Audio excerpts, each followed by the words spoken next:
Hi folks, I pulled one of my yacons today.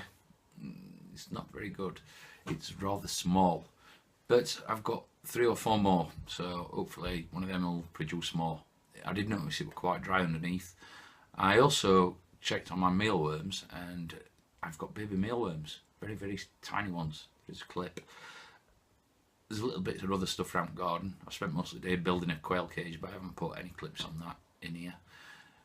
But anyway, oh, I did find an earthworm just to see if it had a sucky mouth and put it on a tile pole. Life in Thailand. But anyway, I'll get on with it. Nice to be nice. So guys, what's left of my tomatoes? These are yellow melamine. Beauty. Did really well with them, I'm surprised. So I'm going to grow them again next year. We didn't get a huge amount of tomatoes because they were big tomatoes, take time to ripen. So I thought I'd show you this. This is the Inca gherkin thing. It went off really slow and it took over. It's not something I'm going to be growing again. It tastes a little bit like cucumber. Or Inca cucumber is what it's called. But, it tastes a little bit like cucumber. It's quite prolific now, but it's very seedy. And it's, as I said, it's took over. It's pulled all trellis over there. Overtook me trail of tears beans. And this is what the Inca gherkin looks like inside. It's quite spongy here.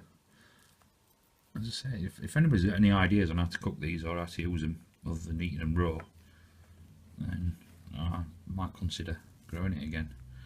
But these seeds are a bit, well, you can scrape them out and it's like really spongy here. But this one's going to the mealworms, and I've got quite a few monastery beans to save, and they'll also be used for stews and stuff in winter. The monstrosity continues. But the main thing I'm going to do is pull one of them yacons, see what I've got. I mean, it made it completely impossible to get through there. I can get around the other side. Another thing I won't be doing next year is putting zinnias here. Grow too big, because my little cherry trees here.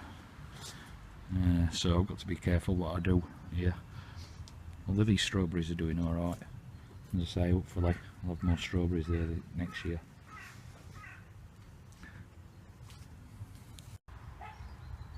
Romanesque cauliflower. It's huge, eh? There was 2. The other one was about the size of my fist. So we've eaten that. We'll eat that one as well. But like Dale said, not a lot of point in doing that. Well, that's one plant. It's not the biggest of them, but I would say, looking at them, I did better last year than what I did this year. The big plant is here. And what I'll do is I got a picture of flower because the tops have burnt off with frost, and I'll put a picture of flower in, but I'll just leave them now, see what happens until they've actually died off. We've got another week, it's frost free I think, so until they actually all tops die off, then I'll dig them out and then have a look, see what we've proper got. So Paul, I've just found one of our average earthworms. We do get bigger, but I've never seen one at like a foot long. Now I'm going to test the theory to see if he's got a sucker mouth, and put him on a tile and see if he can pull himself along like yours do.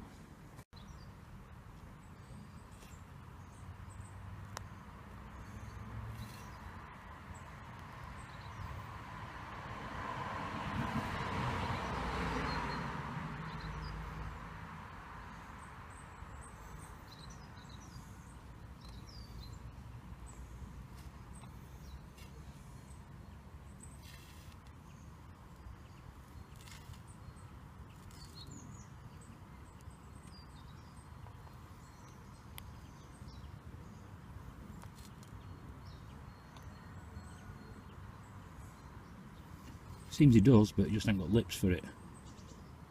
Maybe a flat tile would be better for him. He's trying, look.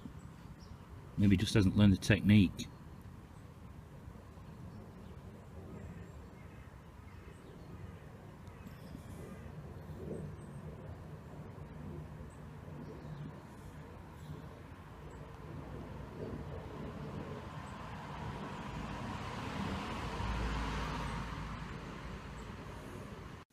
So guys, don't know if you can see that, the centre shot, I've got some baby mealworms.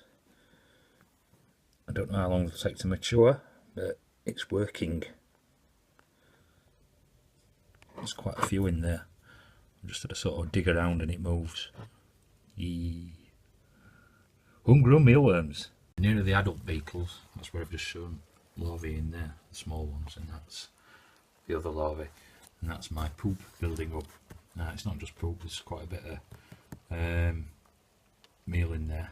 But what I'll do, I'll sieve that. I've bought some small sieves, so I'll sieve that out to use it for the actual fertilizer. But I've had a few beetles in there as well, hatched out, so if there were any eggs in there, what I'll have to do is probably microwave it first, just to make sure. I don't want mealworms in my plants. They like roots and carrots.